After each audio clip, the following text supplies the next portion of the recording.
بسم الله الرحمن الرحيم.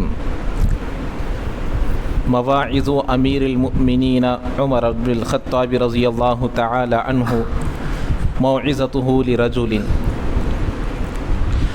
وأخرج الدينوري عن عمر رضي الله تعالى عنه أنه وعظ رجلا فقال: لا تلهك الناس عن نفسك فإن الأمر يسير إليك دونهم، ولا تقطع النهار ساربا فإنه محفوظ عليك ما عملت، وإذا أسأت فأحسن فإني لا أرى شيئا أشد طلبا ولا أسرع دركة من حسنة حديثة لذنب قديم.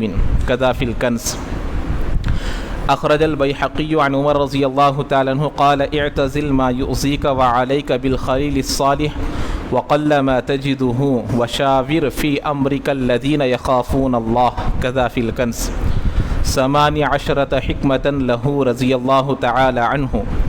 أخرج الخطيب وابن عساكر وابن نجار عن سعيد بن المسيب رحمه الله قال: وزع عمر بن الخطاب رضي الله تعالى عنه للناس 18 كلمة حكما كلها. قال: ما عاقبت من عصى الله فيك بمثل أن تطيع الله فيه. وضع أمر أخيك على أحسنه حتى يجيئك منه ما يغلبك، ولا تظنن بكلمة خرجت من مسلم شرا وأنت تجد لها في الخير محملا. ومن عرض نفسه للتهم فلا يلومن من أساء به الظن، ومن كتم سره كانت الخيار في يده. وعليك بإخوان الصدق تعش في أكنافهم فإنهم زينة في الرقاء وعدة في البلاء. وعليك بالصدق وإن قتلت، ولا تعرس فيما لا يعني، ولا تسأل عما لم يكن فإن فيما كان شغلا عما لم يكن، ولا تطلبن حاجتك إلى من لا يحب نجاحها لك، ولا تهاون بالحلف الكاذب فيهلكك الله، ولا تصحب الفجار لا تتعلم من فجورهم. واعتزل عدوك واهزر صديقك إلا الأمين، ولا أمين إلا من خشي الله. وتخشى عند القبور، وذل عند الطاعة، واستعصم عند المعاصية، واستشر في أمر الذين يخشون الله فإن الله تعالى يقول: إنما يخشى الله من عباده العلماء. كذا في الكنز.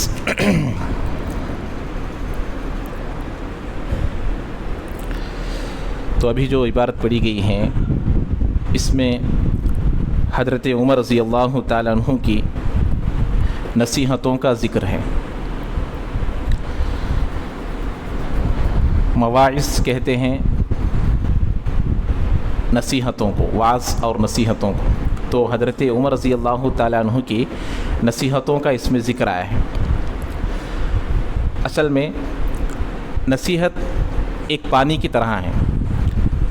پانی اسی زمین کو فائدہ پہنچاتا ہے جس میں جذب کرنے کی طاقت ہو.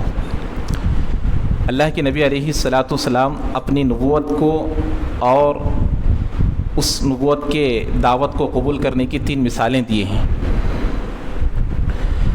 جیسے آپ لوگوں کو معلوم ہے بخاری شریف میں حدیث ہے، ایک ایسی زمین جو پانی کو روک لیتی ہے، ایک ایسی زمین جو پانی بہا چلے جاتی ہے جیسے پتھریلی زمین ہے، اور ایک ایسی زمین ہے جو اندر جذب کر لیتی ہے.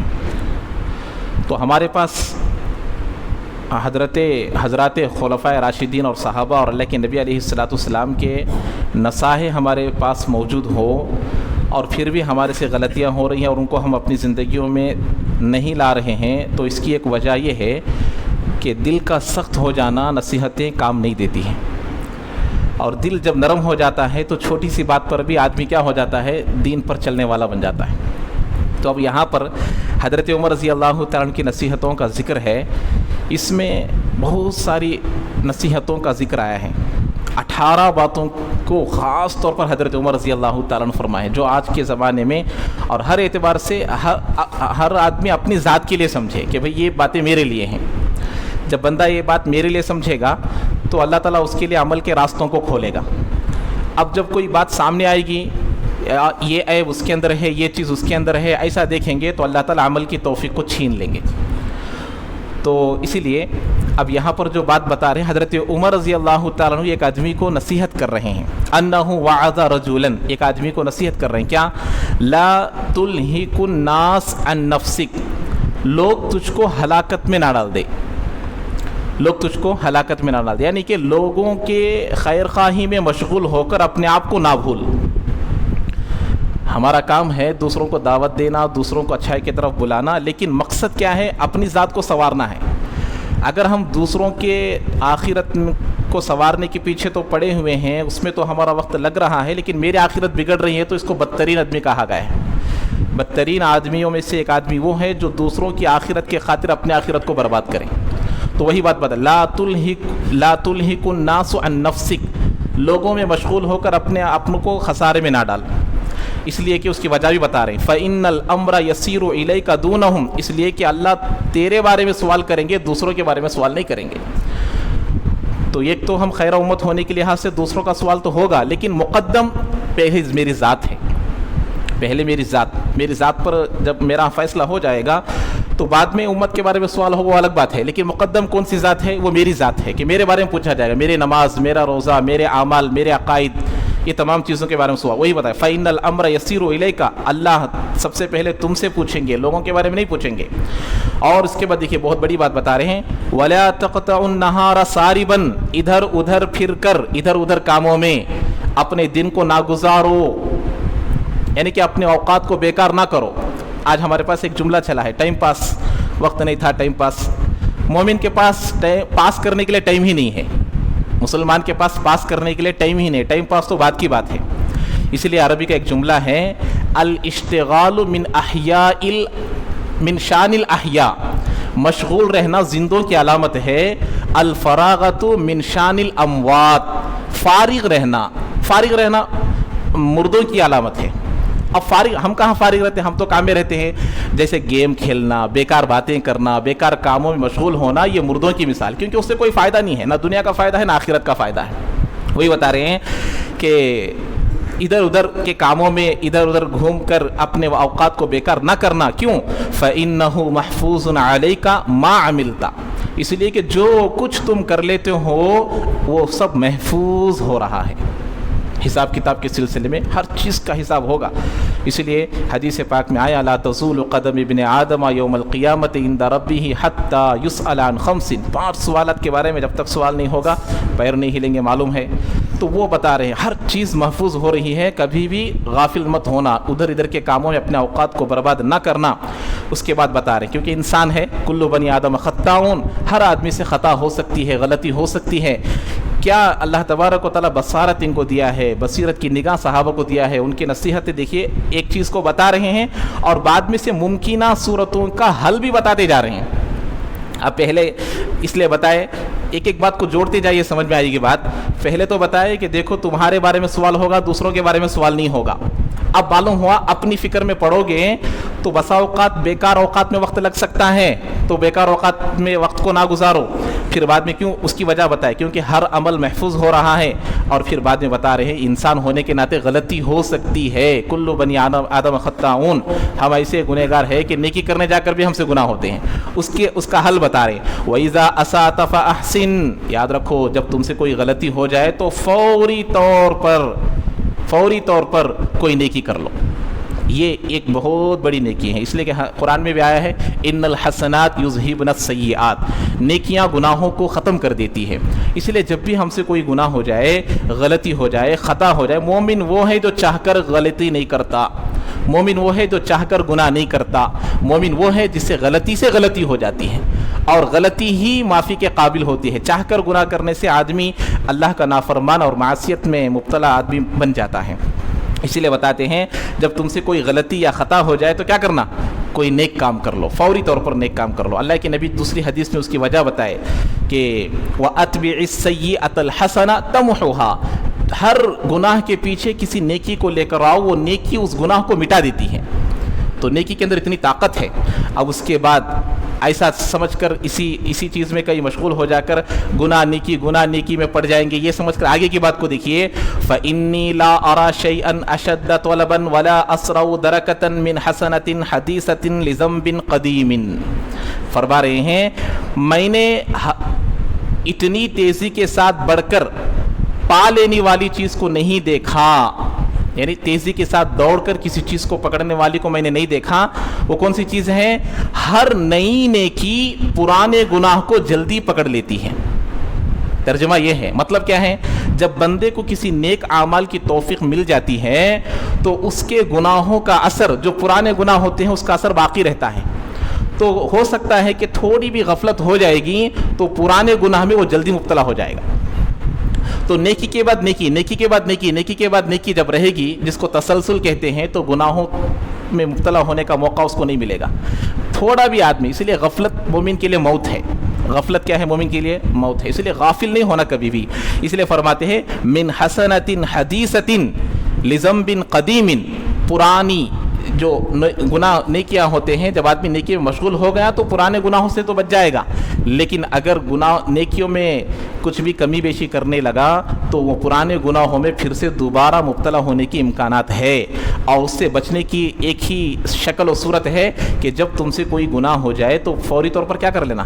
نیک کام کر لینا. اللہ کے نبی یہ کام کرو وہ کام کرو گنائی نہیں ہے، اور حضرت عمر رضی اللہ عنہ یہ کرو وہ کرو نہیں بولے. ہر نیکی صدقہ ہے، ہر اچھا کام صدقہ ہے. کچھ بھی کر لو، توبہ صلاۃ التوبہ پڑھ لو، استغفار پڑھ لو، صدقہ کر لو، کچھ بھی کر لو، وہ اس کا اثر کیا ہو جائے گا؟ وائرس. ہم جانتے ہیں جب لیپ ٹاپ میں، کمپیوٹر میں، فون میں وائرس آ جائے گا تو وہ کام کرنا کیسا سلو ہو جاتا ہے. تو ایسے گناہوں کا بھی اثر ہے، وہ بھی ایک وائرس ہے. جب وہ وائرس ہمارے جسم میں آ جائے گا، نیک کاموں میں دل نہیں لگے گا. اس لیے اس وائرس کو فوری طور پر کیا کرنا؟ ختم کرنا. وہ ختم کرنے کا ایک راستہ ہے، فوری طور پر نیک کام کر لو. اس کے بعد فرماتے ہیں حضرت عمر رضی اللہ تعالیٰ عنہ، اعتزل ما یوزیک. تم کو جو تکلیف میں ڈالتے ہیں اس سے کنارہ کش ہو جاؤ. جو تکلیف میں ڈالتے ہیں نا اس کے پیچھے مت پڑو. اس سے کیا ہوگا؟ تمہارا وقت بیکار ہوگا اور تم کو کچھ فائدہ بھی نہیں ہوگا. اس لیے جو تکلیف میں ڈالتے ہیں اس سے دور، اس سے کنارہ کش ہو جاؤ. وعلیک بالخلیل الصالح. اس کے بعد فرماتے ہیں تمہارے لیے ضروری ہے کہ تم نیک صالح لوگوں کو دوست بناؤ. وقل ما تجدہ. 1400 سال پہلے ہی حضرت عمر فرما رہے ہیں لیکن تم کو اچھے دوست بہت کم ملیں گے. اچھے دوست بہت کم ملیں گے. کب بول رہے یہ بات؟ کب بول رہے بھائی؟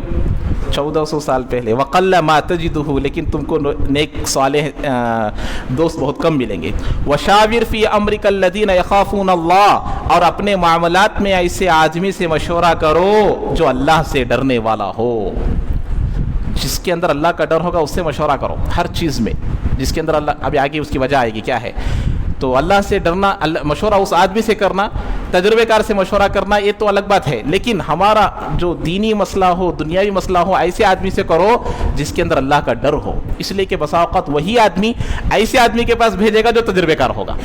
ہم سمجھتے ہیں بھائی ان کو پوچھنے سے کیا ہوگا، وہ آدمی ہم کو ایسی جگہ دکھائیں گے جہاں ہمارے لیے بہت فائدہ ہوگا. یہ وجہ ہے اللہ سے ڈرنے والے سے ہم مشورہ کرنا چاہیے. اب دیکھیے یہ 18 نصیحتیں، 18 حکمتا لہ رضی اللہ تعالیٰ عنہ. اللہ کے حضرت عمر رضی اللہ تعالیٰ عنہ کی 18 نصیحتیں. غور سے سنیے، بڑی قیمتی باتیں ہیں.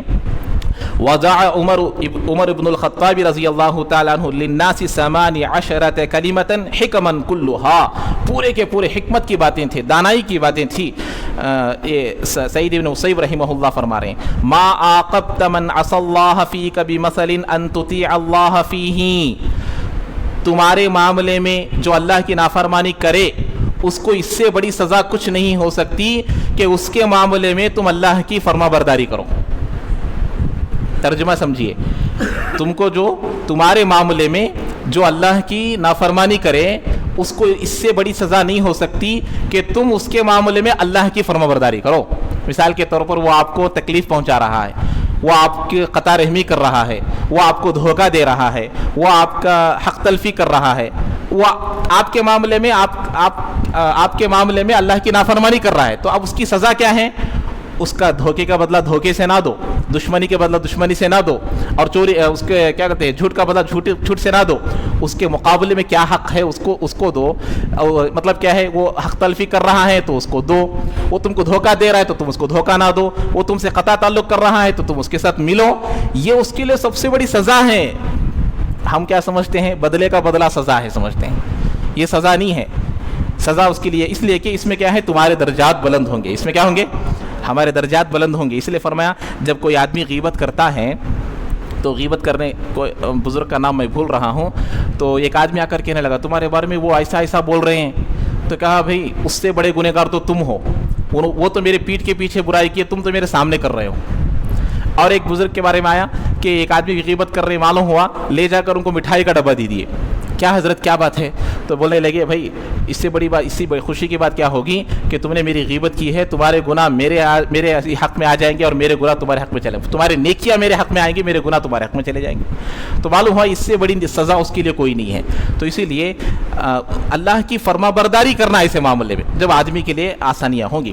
وَضَعْ أَمْرَ أَخِيكَ عَلَىٰ أَحْسَنِهِ حَتَّى يُجِيئَكَ مِنْهُ مَا يَغْلِبُكَ، اپنے بھائی کے ہر کام کو اچھائی پر محمول کرو۔ کوئی آدمی کچھ کام کر رہا ہے اس کو برے کام پر محمول مت کرو، بھائی یہ اچھا، جب تک اس میں اچھائی کا یقین ہے، اچھائی پر محمول کرنا ممکن ہے، اس کو اچھا بولو، غلط دکھ رہا لیکن اچھا بھی دکھ رہا بولے تو اسے اچھا بولو، برا نہ کو بولو بولتے ہیں۔ بعد میں وَلَا تَظُنَّنَّ بِكَلِمَةٍ خَرَجَتْ مِن مُسْلِمٍ شَرًّا وَأَنْتَ تَجِدُ لَهَا فِي الْخَيْرِ مُحْمِلًا، اور مسلمان بھائی سے کوئی جملہ نکل گیا جو تم کو تکلیف دینے والی ہو یا کچھ اور ہو، اگر اس کو تم اچھائی پر، نصیحت پر محمول کر سکتے ہو تو محمول کرو، برائی پر محمول مت کرو۔ یہ کیا وجوہات ہے معلوم؟ جس سے دشمنیاں بڑھتے ہیں، جس سے دوریاں پیدا ہوتی ہیں۔ اگر ہم اس کو ان باتوں پر محمول کریں گے نہ دوری بڑھے گی اور نہ دشمنی بڑھے گی، وہ بات یہاں بتائی جا رہی ہے۔ اس کے بعد دیکھیے ومن عرض نفس، یہ باتیں بتا دی۔ اب اس کے بعد تمام لوگوں کو متنبہ کیا جا رہا کس بات پر؟ ومن عرض نفسہ للتہم فلا یلومن من اساء به الظن، اور جو اپنے آپ کو تہمت کی جگہوں میں مبتلا کرتا ہو، اپنے آپ کو تہمت کی جگہوں میں مبتلا کرتا ہو تو اس کے بارے میں، برا گمان کرنے والوں کے بارے میں وہ ملامت نہ کرے۔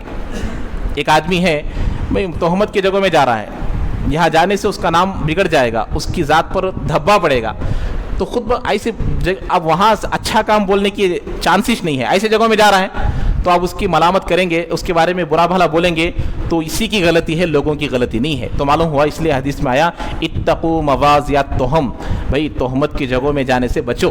اس کی میں مثال بارہا دیتا ہوں، چینج لینے کے لیے بار میں گیا، چینج لینے کے لیے شراب کی دکان میں گیا، تو اب کوئی سوچے گا ارے بھائی کیا بھی امیر صاحب یہاں چلے گئے ہیں، ارے کیا بھی ساتھی یہاں چلے گئے ہیں، کیا بھی ہمارے 40 دن کے امیر صاحب ادھر چلے گئے ہیں، تو اب اس کو بولتے ہیں تہمت کی جگہ۔ اب کوئی بھی آدمی کیا سمجھے گا، اندر جا کر چینج لینے ہی گیا ہوگا لیکن اس کے دل میں برائی لانے کا ذریعہ کون بنا؟ یہی بنا ہے، تو وہ بتا رہے ہیں۔ اس کے بعد دیکھیے وَمَنْ كَتَمَ سِرَّهُ كَانَتِ الْخِيَارُ فِي يَدِهِ، بہت بڑی بات ہے، جو اپنے پوشیدہ باتوں کو اندر رکھا، ظاہر نہیں کیا، خیار اس کے ہاتھ میں ہے، اختیار اس کے ہاتھ میں ہے۔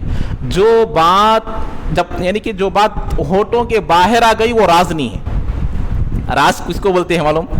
من کتم سرہ کان الخیار فی یدہ، جو اپنے پوشیدہ باتوں کو ہونٹوں کے اندر رکھا وہی پوشیدہ ہے، جو ہونٹوں کے باہر آ گئے وہ پوشیدہ نہیں ہے۔ اس لیے کہ آپ جس کے پاس بیان کرتے ہیں ویسا ہی اس کا بھی ایک ہے، وہ بولتا بھائی میں تم نکیج بول رہا ہوں، انہیں بولتا بھائی میں تم نکیج بول رہا ہوں، بھائی انہیں بولتا میں تم نکیج بول رہا ہوں، بعد میں سے وہ بات لاسٹ میں اس کے پاس ہی جاتی ہو، پھرتے اس کے پاس ہی جاتی۔ اس لیے جس بات کو ظاہر نہیں کرنا ہے اس کو چھپا کر رکھو۔ اللہ تبارک و تعالیٰ یہ اس لیے بتا رہے ہیں کہ بسا اوقات ایسا ہوتا کہ لوگ جن باتوں کو نہیں بولنا ایسے باتوں کو بھی بول دیتے ہیں، ایسا نہیں کرنا چاہیے۔ اس لیے بول رہے ہیں جو اپنے پوشیدہ باتوں کو چھپائے رکھا اختیار اس کے ہاتھ میں ہے، جو ایسے ہی باہر آئے گا اختیار نہیں ہے۔ وعلیک باخوان الصدق تعیش فی اکنافہم، دیکھو اچھوں کی دوستی کرو اور ان کے ساتھ صحبت اختیار کرو، اچھوں کے ساتھ۔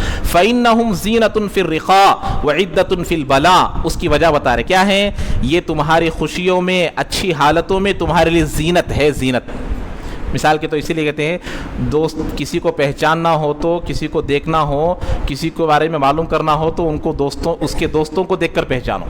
اس کے دوست جیسے ہیں سمجھ جاؤ کہ وہ بھی ایسا ہی رہے گا. اس لیے فرماتے ہیں اچھی حالت میں وہ تمہارے لیے زینت بنیں گے. اب کوئی نکاح کا پیغام آیا, اس کے اچھے دوست ہے تو فیصلہ کر دو کہ وہ اچھا ہے, اگر اس کے دوست برے ہیں تو سمجھو کہ وہ برا ہے. وہی بتا رہے زینت ہے اچھے دوست تمہارے لیے اچھی حالت میں. وعدۃ فی البلاء, اور مصیبتوں میں وہ تمہارے خیر خواہ بنیں گے, مددگار بنیں گے.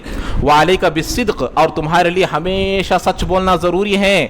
وَإِن قُتِلْتَ, اگرچہ تم کو مار دیا جائے, قتل کر دیا جائے, تو سچ ہمیشہ بولنا چاہیے اور جھوٹ نہیں بولنا چاہیے. آج کیا ہو گیا, ہمارے استاذ کا ایک جملہ یاد آ رہا ہے. ہمارے استاذ بولتے تھے کہ آج لوگ جھوٹوں پر زیادہ اعتماد کرتے ہیں. آج لوگ جھوٹوں پر زیادہ اعتماد کرتے ہیں. اس کی وجہ کیا ہے؟ اس کی وجہ یہ ہے کہ لوگ جھوٹوں کی باتوں پر زیادہ یقین کرتے ہیں. کیوں؟ اس لیے کہ سچوں سے زیادہ اعتماد جھوٹوں پر لوگوں کو آ گیا ہے, اور جھوٹ کو فن کہا جا رہا ہے. بھئی اس کے اندر بہت فن ہے, بھئی صلاحیت ہے, بھئی یہ ہے, بھئی حالانکہ وہ کیا ہے؟ جھوٹ ہے. اور جھوٹ بولنا بہت بڑا گناہ ہے, چھوٹا گناہ نہیں, بہت بڑا گناہ ہے. اس لیے بتاتے ہیں جھوٹوں پر اعتماد زیادہ ہو گیا ہے دنیا میں. کیوں؟ اس لیے لوگ ان کو پر یقین زیادہ آ رہا ہے. وَلَا تَعَرَّضْ فِي مَا لَا يَعْنِي, اور بیکار کاموں سے اپنے آپ کو ہمیشہ بچائے رکھو. بیکار کام جس میں دنیا کا بھی فائدہ نہ ہو اور آخرت کا بھی فائدہ نہ ہو, اس کو بیکار کام کہتے ہیں. اس سے ہمیشہ بچتے رہو. وَلَا تَسْأَلْ عَمَّا لَمْ يَكُنْ فَإِنَّ فِي مَا كَانَ شَغْلًا عَمَّا لَمْ يَكُنْ. دیکھو آگے آنے والی چیزوں کے بارے میں زیادہ مت سوچو, اس لیے کہ جو پیش آ گئے ہیں ان تقاضوں کو پورا کرنے کے لیے ہی کہاں فرصت ہے. کتنی بڑی بات ہے. آگے کے بارے میں سوچ کر اپنے اوقات کو بیکار مت کرو, اس لیے کہ جو پیش آ گئے ہیں ان تقاضوں کو پورا کرنے کے لیے ہی فرصت کہاں ہے کہ نہیں.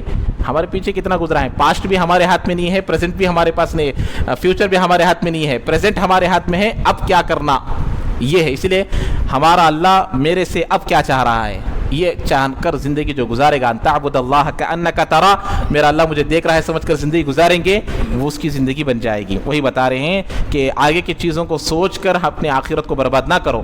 وَلَا تَطْلُبَنَّ حَاجَتَكَ إِلَىٰ مَنْ لَا يُحِبُّ نَجَاحَهَا لَكَ, اور ایسے آدمی کے پاس تمہارے مشوروں کو, تمہارے چیزوں کو نہ لے کر جاؤ جو تمہاری خیر خواہی کو نہ چاہتا ہو. ایسے لوگوں کے پاس تمہارے مشوروں کو مت لے کر جاؤ. وَلَا تَحَاوَنْ بِالْحَلْفِ الْكَاذِبِ فَيُهْلِكَكَ اللَّهُ, فرماتے ہیں فَيُهْلِكُكَ اللَّهُ, فرماتے ہیں جھوٹے قسموں کو معمولی مت سمجھو, اللہ اس سے تم کو ہلاک کر دے گا. جھوٹی قسمیں, ایک تو یہاں ایک مطلب ہے قسم, باقاعدہ اللہ کی جھوٹی قسم کھانا, وہ تو حرام ہے. اگر کوئی آدمی جھوٹی قسم, اللہ کی قسم کھاتا ہے تو وہ تو حرام ہے. اور دوسروں کی قسم کھانا, اماں کی, بابا کی, وہ جائز نہیں ہے, وہ بڑا گناہ ہے. قسم کھانا ہے صرف اللہ کی قسم کھانا ہے, وہ بھی کیسے معاملے میں بہت ضرورت ہے, ایسے وقت میں اس کی جات ہے. قرآن کی قسم, ماں باپ کی قسم, باپ کی قسم, بابا فخر الدین صاحب کی قسم, ان کی قسم, کن کی قسم بھی جائز نہیں اللہ کے علاوہ. تو یہ تو قسم کھائے تو ان کی کھانا. اگر اللہ کی قسم بھی جھوٹی قسم کھا رہا ہے تو یہ اللہ حضرت عمر فرما رہے ہیں اللہ اس کو ہلاک کر دے گا. اللہ کی قسم میں اگر کوئی جھوٹ کھائے گا اور باتوں میں جھوٹ بول رہا ہے. مسلمان کی جو بات ہوتی ہے وہ وعدہ ہوتی ہے, اس کی مثال ہم کو ملتی ہے. اللہ کے نبی نے ایک آدمی سے معاملہ کیا, وہ کہا کہ میں جا کر آتا ہوں, ٹھہرے رہو. 3 دن تک کھڑے رہے. کیوں کھڑے رہے تھے؟ یہ تو بات تھی. تو مومن کی بات بھی وعدہ ہوتی ہے, وعدہ خلافی مومن نہیں کرتا, اسی لیے فرماتے ہیں وہ اللہ تعالیٰ اس کو ہلاک کر دیتے ہیں. اس کے بعد دیکھیے بہت بڑی بات, وَلَا تُصْحِبُ الْفُجَّارَ لَتَتَعَلَّمَ مِنْ فُجُورِهِمْ, معصیت میں مبتلا آدمی کو, گناہگار آدمی سے دوستی مت رکھنا, وہ گناہوں کو تم کو بھی سکھا دے گا. اگر ہم گنہگاروں سے دوستی کریں گے وہ گناہ ہم کو بھی سکھا دے گا, ہم کو اس کا احساس تک نہیں رہے گا, وہ گناہ ہماری زندگیوں میں آ جائیں گے. دیکھیے اس لیے فرماتے ہیں جب تک ہم اس کو سیدھے راستے پر لانے کی ایک حد ہے, ایک کوشش ہے, ایک محنت ہے, وہ محنت جب پوری ہو گئی سمجھو اس سے دور آ جانا. حضرت نوح علیہ السلام اپنے بیٹے پر محنت کیے, ان ابنی اہلی, اے اللہ میرا بیٹا میرے خاندان کا ہے. اللہ نے جب فیصلہ کر دیا کہ یہ آپ کے انہ لیس من اہلک, یہ آپ کے خاندان میں سے نہیں ہے, تو بیٹے کو بھی چھوڑ دیا. اللہ نے کہا یہ آپ کے خاندان کا ہی نہیں ہے, یہ آپ کا بیٹا ہی نہیں ہے بول دیے. تو ہمارے لیے بھی ضروری ایک حد ہے، ایک کوشش کرنا اس کو اچھائی کی طرف لانے کی، کرنے کی. جب معلوم ہو گیا کہ بھائی یہ بننے والا نہیں ہے، اب ان سے دور رہنا، صرف سلام کلام کرنا، دور رہ جانا، ورنہ کیا ہوگا ان کی عادتیں ہمارے اندر منتقل ہوں گی. گناہوں سے دوستی کا مطلب ان کے ساتھ وقت زیادہ گزارنا، ان کے ساتھ بیٹھنا، کھانا پینا، یہ سب کرنا. بس تھوڑی بہت کلام کرنے میں کوئی حرج نہیں ہے. ایک تو یہ بات. اس کے بعد دیکھیے، اور اس کے بعد آگے فرماتے ہیں وَاعْتَزِلْ عَدُوَّكَ، اپنے دشمنوں سے دور رہو. معلوم ہو گیا کہ یہ آدمی میرا دشمن ہے، اس سے دور رہو، اس کے قریب مت جاؤ. وَاحْذَرْ صَدِيقَكَ، اپنے دوستوں سے بھی چوکنا رہو. اپنے دوستوں سے بھی، جن کو ہم دوست سمجھتے ہیں، دوستوں سے بھی چوکنا رہو. إِلَّا الْأَمِينَ، لیکن جو امانت دار دوست ہے اس سے چوکنا رہنے کی ضرورت نہیں ہے. جو امانت دار ہے وہ امین ہے، وہ ہمیشہ ہمارے ساتھ اچھا رہے گا. لیکن کون امین ہے کون نہیں معلوم نہیں ہے. دوستوں سے بھی کتنا دوستی اتنی دوستی کرو. اس لیے اللہ کے نبی علیہ السلام کی ایک حدیث مبارکہ ہے، احبب حبیبک ہونا ما عسى ان یکون بغیضک یوما ما. دوستی کرو تو میانہ روی میں دوستی کرو. جب دوستی کر لیتے کلوز چڈی دوست بولتے، ایسا دوست کر لیتے. اللہ کے نبی کتنی بڑی تعلیم دے رہے ہیں، دوستی میانہ روی میں رکھو. ہو سکتا ہے کہ وہ دوست ایک دن تمہارا دشمن بن جائے. ابغض بغیضک ہونا ما عسى ان یکون حبیبک یوما ما. اور دشمنی کرو تو بھی میانہ روی میں کرو، ہو سکتا ہے کہ وہ ایک دن تمہارا دوست بنے. اب کیا ہوتا بعد میں، کیا ہوتا معلوم؟ اور دشمنی، دوست تھا دشمن بن گیا. کیا بھائی میں ایسے باتیں اسے بول ڈالا، نہیں بولنا تھا نا بھائی، کلوز دوست سمجھ کو بول ڈالا، لیکن اب انہیں کیا بن گیا ہے، دشمن بن گیا. نہیں بولنے کے باتیں بھی بول ڈالا ہوں، افسوس. اس لیے بولتے میانہ روی کی دوستی کرو. دشمنی، ایسی دشمنی کر دی، ایسی دشمنی کر دیے، اب دوست بن گیا. اب دونوں سامنے بیٹھ کو بات کرنا وہ تو شرم آ رہی، کیا بھائی میں تیرے ساتھ ایسا کر ڈالا، کیا بھائی میں تیرے. تو دشمنی بھی کرنا ہو تو میانہ روی میں کرو، دوستی کرنا ہو تو میانہ روی میں کرو. تو فرما رہے اپنے دوستوں سے بھی چوکنا رہو. الا الامین، لیکن جو امانت دار دوست ہے اس سے چوکنا رہنے کی ضرورت نہیں ہے. ولا امین الا من خشی اللہ. دیکھو امانت دار کون ہے معلوم؟ ہم کیسے پہچانا امانت دار کون ہے؟ جس کے اندر اللہ کا ڈر ہے وہ امانت دار ہے. اللہ کا ڈر ہونا ضروری ہے. جس کے اندر اللہ کا ڈر ہی پورے دین کی جڑ جو ہے اللہ کا ڈر ہے. جس کے اندر اللہ کا ڈر ہوگا وہی ہر چھوٹے بڑے گناہوں سے بچے گا. اللہ کا ڈر نہیں ہے، مسجد میں بیٹھ کر بھی جھوٹ بولے گا، مسجد میں بیٹھ کر بڑے بڑے گناہ کرے گا. اگر کوئی آدمی کے اندر اللہ کا ڈر ہے، وہ اگر کسی وجہ سے کسی ایسے بڑے گناہوں کے اڈے پر بھی گیا، گناہوں سے بچے گا. صحابہ کا ایمان ایسا بنا ہوا تھا کہ ننگی عورتوں کو سامنے پیش کیا گیا تو ان کا ایمان ڈگمگایا نہیں. کیوں؟ اللہ کا ڈر تھا، اللہ کا خوف تھا. ہمارے پیر صلاح الدین سیفی صاحب دامت برکات اپنے بیان میں بار بار فرماتے ہیں، اے اللہ ہمارا ایمان اتنا کمزور ہے کہ ہمیں گناہ کرنے کا موقع نہیں ملا، اس لیے ہم گناہ نہیں کرے ہیں. صحابہ کے جیسے اگر موقع ہم کو مل جائے تو پتہ نہیں ہمارے ایمان کا کیا حال ہوگا. سمجھ رہے ہیں؟ ہم گناہوں سے اس لیے بچے ہیں کہ موقع نہیں ملا ہے. اگر موقع ملے گا تو کیا ہوگا آپ جانتے ہیں بہتر. وَتَخْشَى عِنْدَ الْقُبُورِ، آگے فرماتے ہیں قبرستانوں میں اللہ کا ڈر اختیار کرو، وہاں پر خشوع اختیار کرو. افسوس ہے بہت سارے جنازوں میں دیکھا گیا، لوگ جنازے میں آتے ہیں اور قبرستانوں میں ہنستے رہتے ہیں. ایک بزرگ جنازے میں جا رہے تھے، ایک آدمی آ کر پوچھا حضرت نصیحت کرو حضرت. تو حضرت کیا بولے؟ اللہ کے بندے یہ جنازہ جو جا رہا ہے اس سے بڑی کوئی نصیحت ہے کیا؟ یہ جنازے سے بڑی کوئی نصیحت ہے؟ یہی تو بڑی نصیحت ہے. ایک جنازہ جا رہا تھا، ایک آدمی آ کو پوچھے بھائی کس کا جنازہ؟ تو حضرت کیا بولے؟ تیرا جنازہ. غصہ آ گیا اس کو، حضرت کیا ایسا بولتے ہیں؟ اچھا لے بھائی تیرا جنازہ، میرا جنازہ ہے بولے. تو جنازہ جو روزانہ جو جا رہے ہیں وہ یہ پیغام دے کر جا رہے ہیں کہ بھائی آج مجھے لے کر جا رہے ہیں، کل تم کو بھی ایسا 4 لوگ لے کے جائیں گے. تو اسی لیے حضرت لقمان علیہ السلام کا ایک مقولہ ہے کہ اپنے بیٹے کو نصیحت کرتے کہ بیٹے ہمیشہ کثرت کے ساتھ جنازوں میں جاؤ. جنازہ کتنا دور بھی ہو، ممکن ہو تو جاؤ، جنازے کو مت چھوڑو. نکاحوں میں جانے سے بچو. وجہ بتائے، نکاحوں میں جانے سے دنیا کی رغبت، سونے کی رغبت، چاندی کی رغبت اور بہت ساری چیزوں کی رغبت پیدا ہوگی، اور جنازوں میں جانے سے آخرت کی طلب پیدا ہوگی. آج بیویاں بھی جا کر آتی ہے، کیا بولتی؟ جی ہماری بہن کی شادی آ رہی، جی یہ ایک چین دلا ڈالو، جی ہماری چھوٹی بہن لی ہے، مجھے بھی ایک دلا ڈالو. جی کہاں پیدا ہوا؟ نکاح کو جا کر آ کر پیدا ہوا. تو یہ سب چیزیں پیدا ہوتی، اس لیے نکاحوں میں جانے سے بہت پرہیز کرو بولتے ہیں. یعنی ایسے نکاح ہوں جس میں بالکل ایسے ویسے چیزیں ہوں. یہ لقمان علیہ السلام تو پہلے کتنے پہلے زمانے تبھی جو وہ نصیحت کیے ہیں. وَذَلَّ عِنْدَ الطَّاعَةِ، اطاعت کے وقت میں ڈرتے رہو. ہمارے سے دن کا کوئی بڑا کام ہو گیا، ڈرتے رہو.